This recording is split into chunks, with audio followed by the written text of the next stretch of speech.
Senator Loren Legarda, hindi pinalagpas ang isyu sa PhilHealth sa kanilang talakayan sa bicameral report at para sa ating national budget. Ralph Recto at Senator Tito Soto tila mabubulunan dahil sa mga banat ni Senator Loren Legarda at Senator Bongko.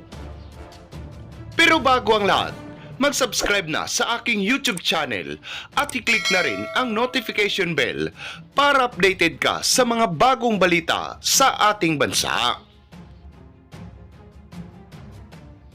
Magugunitang, ipinagmalaki pa ni Senator Tito Soto ang kanilang di umano'y advanced thinking sa pag-aksyon agad tungkol sa kontrobersyal na 60 billion PhilHealth funds.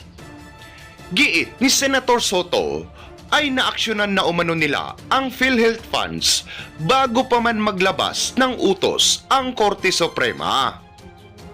Ngunit hindi ito nakalusot dahil ika nga ay napilitan lang sila ni Recto na ibalik ang pera dahil galit ang Korte Suprema. House allocated at least 60 billion for education. You will be happy to note that the Senate, through our very hard-working and education-focused chair, even increased it to more than 85 billion. And this would be, I believe, in the history of our country. Even when I chaired the Finance Committee for 2 administrations for 5 years with 3 chairs of the House of Representatives, never happened before. For that, we're really grateful to the chair. Aside from that, we are grateful to the House as well for indicating in the HGAB the 60 billion bayad utang which rightfully belongs to PhilHealth.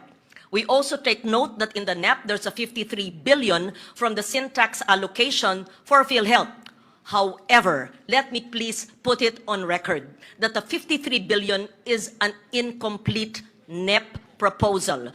Kulang po ng 16 billion per the computation made by the Senate. I appeal to the BICAM to put what is rightfully belonging to health. Attorney Rufus Rodriguez, my lawyer from 20 plus years ago, would agree. Kung ano po ang batas ay dapat sundin.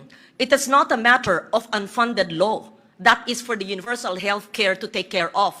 We are talking about the syntax allocation, which for several years were not funded according to the allocation. Magbibigay ng konti, hindi ipupuno. There is something terribly wrong here. Let me just put on record, Mr. Chair, that there is a 236.91 billion funds missing, which should go to public health, and that's to PhilHealth. And this would include the multi-year earmarking of the syntax, which were not funded, including the NEP of 53 billion. We also take note that the 2025 GAA did not have the syntax allocation, which miraculously disappeared in the GAA. We, both houses of Congress, owe that to the Filipino people. Having said that, I will discuss this further when the Health Department is brought on the floor. But let me state our appreciation for restoring in the HGAB the bayad utang when the DOF took out the PhilHealth 60 billion and returned it. Let me just state also later when we discuss the PhilHealth and the health budget that it was returned in the HGAB, and Congress was the one that enumerated the possible utilization of the funds. Let the legal luminaries and let my lawyer, Attorney Rufus Rodriguez, think about it, whether this is really in compliance with the Supreme Court decision, because the Supreme Court says, in my understanding, that it should be returned to the Treasury. It was taken from the excess funds of PhilHealth. It was not taken with enumeration of the utilization of the funds. I put that on the table. I will leave it to the body to decide. Thank you, Mr. Chair. Mr. Chair? Madam Chair? I would like to recognize our Senior Vice Chairperson, also the sponsor of the Department of Health, Representative Albert Garcia. Maraming salamat, Madam Chair, Mr. Chair, Senator Win, sa ating mga fellow conferees from the House and the Senate. Magandang hapon po sa ating lahat. Tama po yung sinabi ni Senator Loren na binalik na po o ibabalik na po ang 60 billion sa PhilHealth nung nawala nung 2025 budget. And this was discussed during the DOH defense, which I did in the House of Representatives. At isa po sa nagtanong nung defense ay walang iba kundi yung ating chair regarding the budget of PhilHealth and DOH na kung lalagyan po natin ng mas malaking budget, which they deserve at under the law, karapat-dapat po para sa ating beneficiaries, dapat lang in-emphasize ng ating chair na i-expand pa nila yung kanilang package. Kasi right now, alam po natin what's happening on the ground na very limited po or a small percentage of the hospital bill or yung coverage ng PhilHealth ang na-charge sa kanila. And our constituents, mga kababayan po natin, have to shoulder a huge part of their hospital bill or healthcare bill. So we are in agreement sa House and the Senate na talagang by law, dapat madagdagan pa yung kanilang budget, pero dapat makita nila yung kanilang responsibilidad na bilisan pa nila ang pag-expand ng mga package para agarang maramdaman ng ating mga kababayan. Of course, for now, dahil hindi pa ho ayos yung sistema ng universal healthcare, malaking tulong po yung MyFIP. Dahil part of the hospital bill or healthcare expense ay na-charge natin doon. Pero with all these funds going to PhilHealth, I think our people deserve na maging institutionalized na po at malawakan na po kagad o madagdagan na po ang package para konting-konti na lang po yung out of pocket or konting-konti na lang po ang sasaluhin ng zero balance billing ng ating mga DOH and LGU hospitals. So itong responsibilidad na ito dapat ma-emphasize sa leadership ng PhilHealth at ng DOH nang sa ganon ay magawa naman po nila yung responsibilidad nila para sa ating mga membro ng PhilHealth. Maraming salamat, Madam Chair. Thank you very much, Mr. Chair. Maraming salamat po. Senator Go? Good afternoon. As you all know, I had my reservations on the BICAM report for the 2025 budget. In fact, I did not sign the BICAM report last year. Particularly, I am saddened by the zero budget given to PhilHealth. No? Kumbaga, double whammy po itong nangyari sa PhilHealth. Alam ko po yan dahil 2024, nagkaroon po ako ng 14 hearings including health emergency allowances ng mga healthcare workers. At doon natin nakita na kulang talaga yung counterpart ng PhilHealth sa kanilang mga pasyente. Tama yung sinabi mo kanina, napakaliit pa ng case rates nila. In fact, nung nagkagulo na, nung Disyembre, 2024, nagkaroon sila ng board meeting, tinaasan nila, sa ilang araw lang ng board meeting, tinaasan nila yung case rates. Kaya pala nilang taasan yung case rates sa ilang araw, Disyembre. Kung ginawa nila yun nung Enero pa lang, tinaasan yung case rates, wala sana silang excess funds na wawalisin ng National Treasury. Nung winalis ng National Treasury, nung July, doon tayo nagkaroon ng hearing, doon tayo na-alarma, at may nag-file sa Supreme Court, salamat, at finally, na-desisyonan po na, sabi ko nga nung panahong yon, it might be legally acceptable then, but morally unacceptable dahil marami pong pasyente yung naghihirap na walang pambayad sa hospital. Kung kaya nilang taasan yung case rates noong Disyembre, wala silang excess funds, walang kukunin. Anyway, tapos na po yun. That's water under the bridge. Ang problema ngayon, nagdesisyon po ang Supreme Court ngayon na ibalik po yung pondo na 60 billion.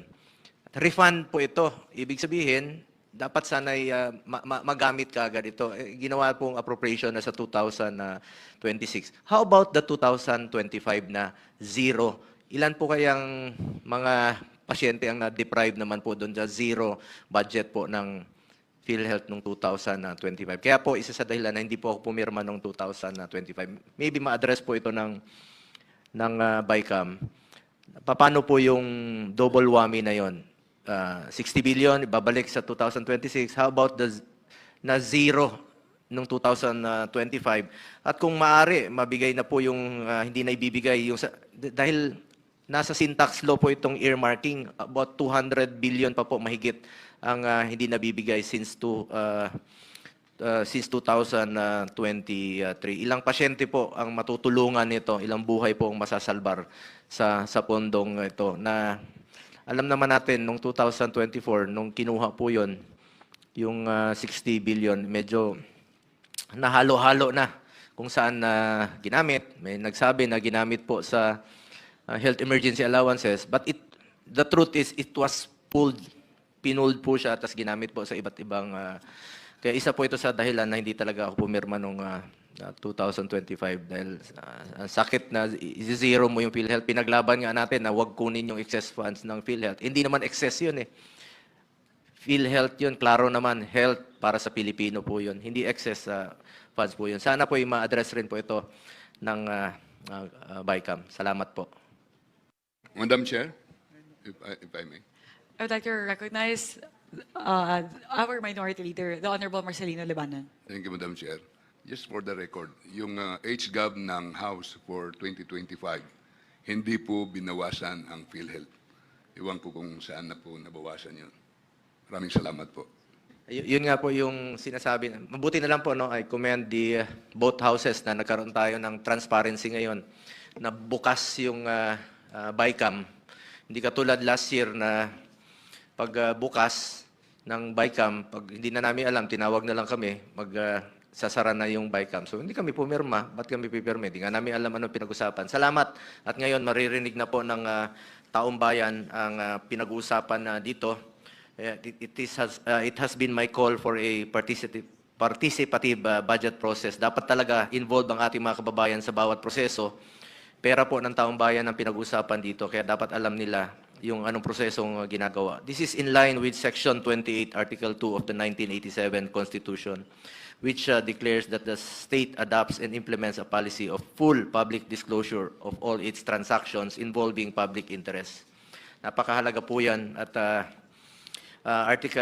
Section 7, Article 3 of the Constitution provides that the right of the people to information on matters of public concern shall be recognized. Salamat po. Meron na tayong ino-observe na natin this year po yan. Last year, wala po. Tama po si Congressman Libanan.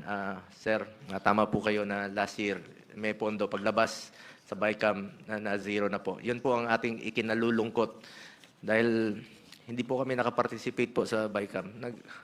Opening hanggang pagsasara. Hindi po ako pumirma noon sa BICAM, for the record. Salamat po. All right. Any more opening statements?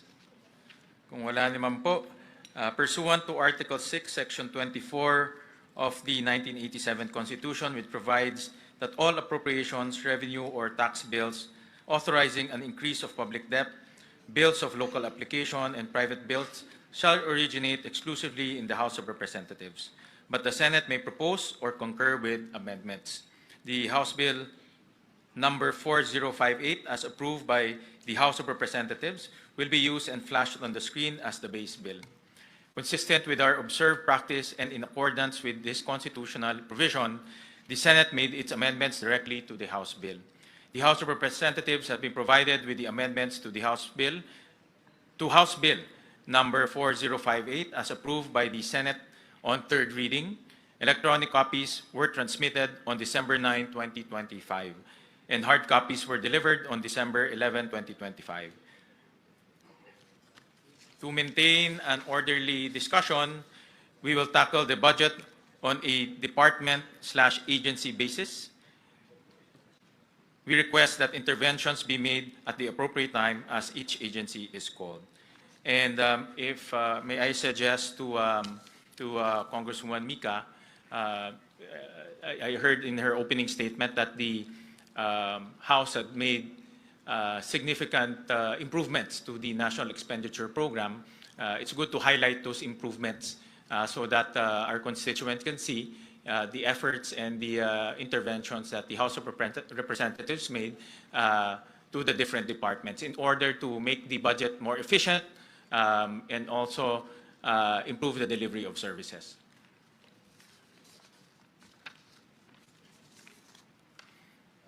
So,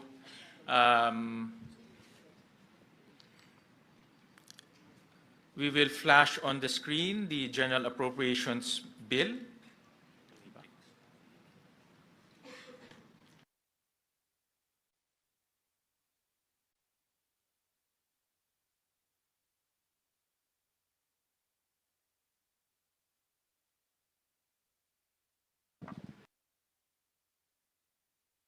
This is the General Appropriations Bill. And if I may suggest, Kong Mika, suggestion po to na para po ma-discuss natin ng maayos itong line-by-line amendments. Ang suggestion ko po, umpisahan ho natin sa mga improvements na ginawa po ng House sa National Expenditure Program para makita naman po ng taong bayan yung kanina pong ifinlash ho ninyo na improvements in the different departments. And I suggest we start off with the education sector kasi yan po yung ating common direction, no, for the two chambers.